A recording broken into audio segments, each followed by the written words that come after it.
ओम त्र्यंबकम यजामहे सुगंधिम पुष्टिवर्धनम उर्वारुकमिव बंधनान् मृत्युर्मोक्षी मामृतात्। जय भोलेनाथ। आज सुनिए सावन सोमवार व्रत कथा। कथा प्रारंभ करने से पहले मैं आप सभी को बता दूं कि हमारे इसी चैनल पर सुबह के समय हर दिन नियम से सावन मास महात्म्य और शिव महापुराण की कथाएं भी सुनाई जा रही हैं।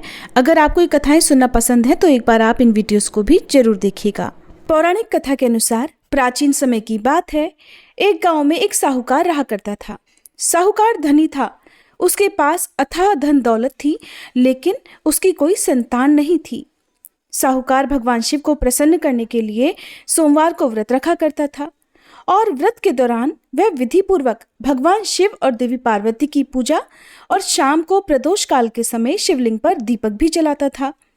साहूकार की भक्ति और पूजा अर्चना को देखकर एक दिन माता पार्वती ने भगवान शिव से कहा कि हे प्रभु, ये साहूकार तो आपका परम भक्त है, हर सोमवार को विधि विधान से आपकी पूजा करता है। मुझे लगता है कि आपको उसकी मनोकामना अवश्य ही पूर्ण करनी चाहिए। तब भगवान शिव ने देवी पार्वती की बात सुनकर कहा कि हे गौरी, ये संसार एक कर्म क्षेत्र है।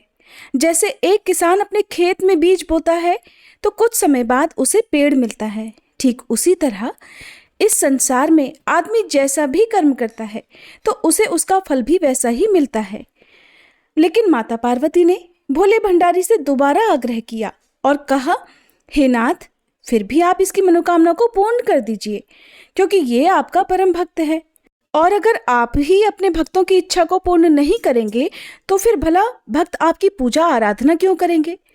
माता पार्वती के इतना आग्रह करने पर भगवान शिव ने कहा, देवी, ये धनवान साहूकार है और इसका कोई भी पुत्र नहीं है, इसीलिए ये सदैव चिंतित रहता है।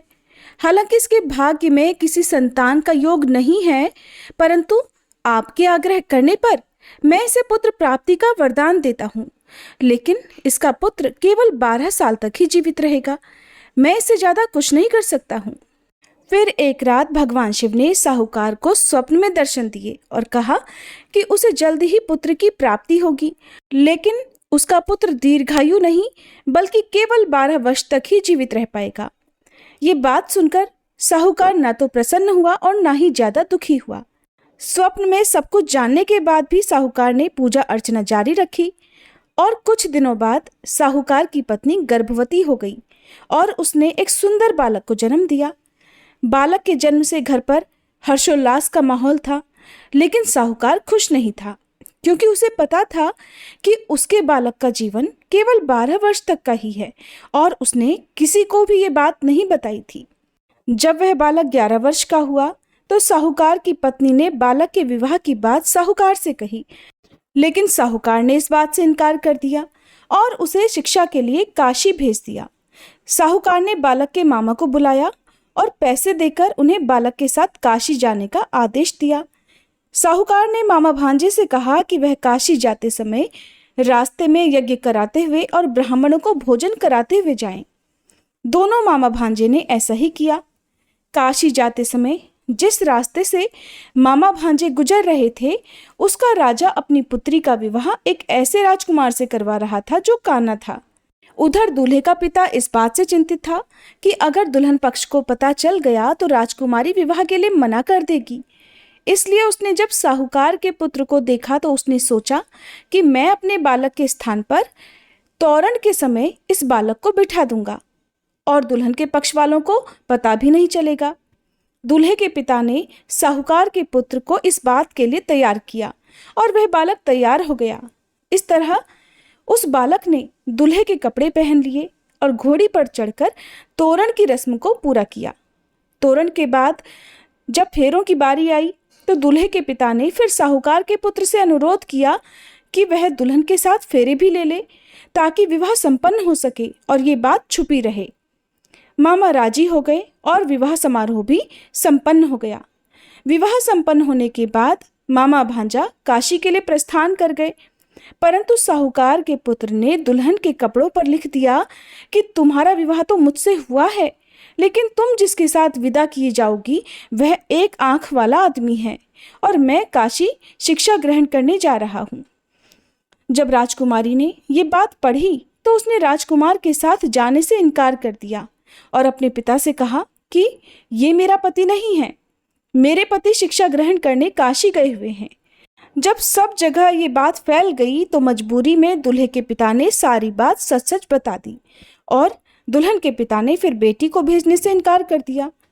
इधर मामा भांजे दोनों काशी पहुंच गए और बालक शिक्षा ग्रहण करने लगा। तब मामा ने यज्ञ करना शुरू कर दिया। जब साहूकार का पुत्र 12 वर्ष का हुआ तब एक दिन उसने अपने मामा से कहा कि उसकी तबीयत ठीक नहीं है और वह सोने के लिए अंदर जा रहा है। साहूकार का पुत्र अंदर सोने के लिए कमरे में गया तो उसकी मृत्यु हो गई। थोड़ी देर के बाद जब मामा अंदर पहुंचे तो उन्होंने बालक को मृत अवस्था में देखा और बहुत दुखी हुए, परंतु वह रो नहीं सकते थे वरना उनका यज्ञ अधूरा रह जाता। इसलिए मामा वापस आकर यज्ञ करने लगे और यज्ञ पूरा करने के बाद और ब्राह्मणों को भोजन कराने के बाद मामा अपने मृत भांजे को देखकर विलाप करने लगे।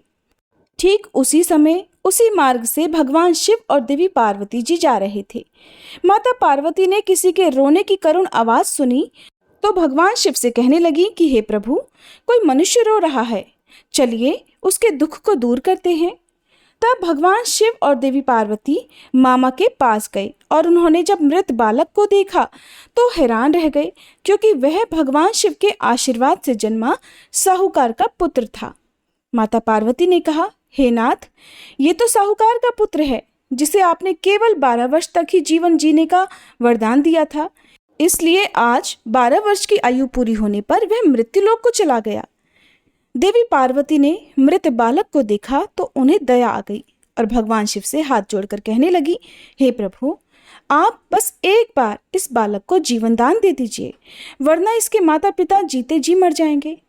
माता पार्वती के कई बार आग्रह करने पर भगवान शिव ने उनकी बात मान ली और उस बालक को जीवन दान दे दिया। साहूकार का पुत्र जीवित हो गया और मामा भांजे अपने घर की ओर प्रस्थान कर गए।